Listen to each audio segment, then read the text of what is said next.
ating kasaysayan, ganun ang mga kabataan natin walang alam sa ating nakaraan.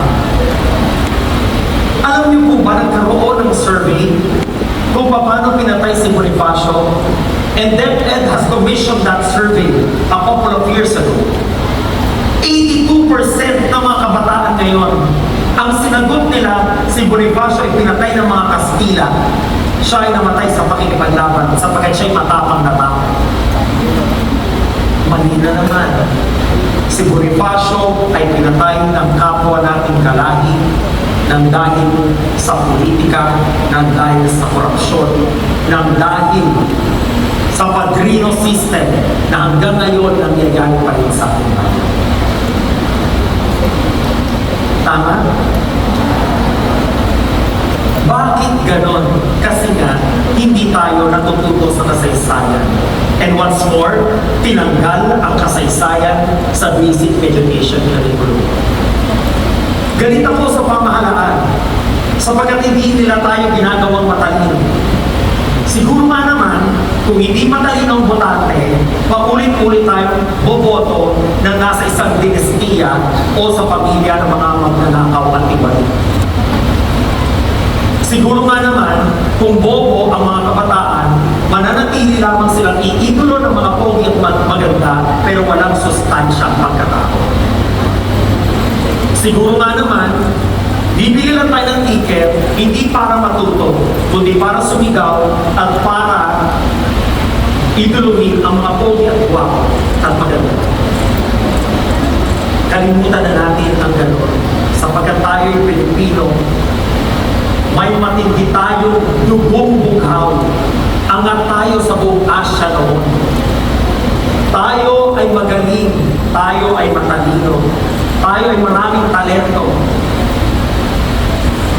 Nagsimula ako sa New York bilang artista, bihira ng teatro. I started with Miss Saigon, parte ako ng original cast kasama si Miss Lea Salaonga sa New York. Bihira doon ang mga artista marunong kumanta, sumayaw at tumawid.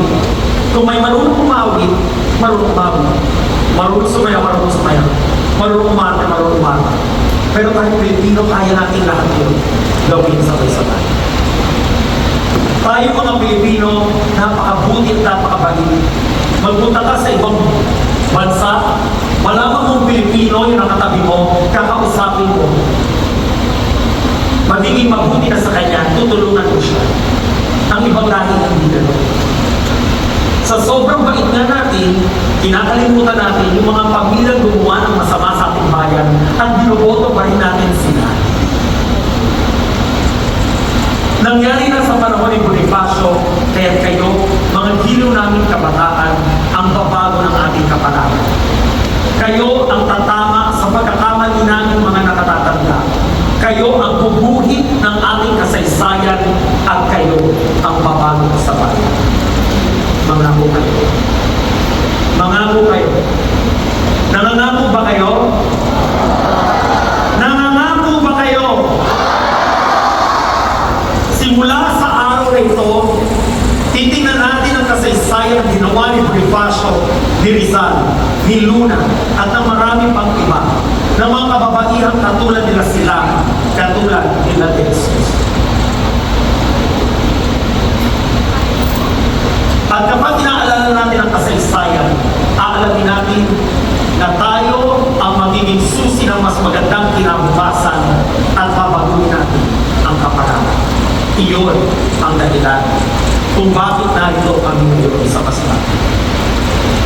Hindi po dapat kasama ang Masbate sa Bicol Caravan, sapagkat ito po ay isang isla. Pero po, pinilit po ng namayapang SDS Cantonos na narito kami. Kaya nararapat lang na magbigay tayo ng 30 segundong pagtahimik upang alalahanin siya, upang alalahanin ang kanyang mga ginawa, at upang ipagdasal ang kanyang kaluluwa. Tumayo po. Ayaw pag-iwag ang cellphone ko.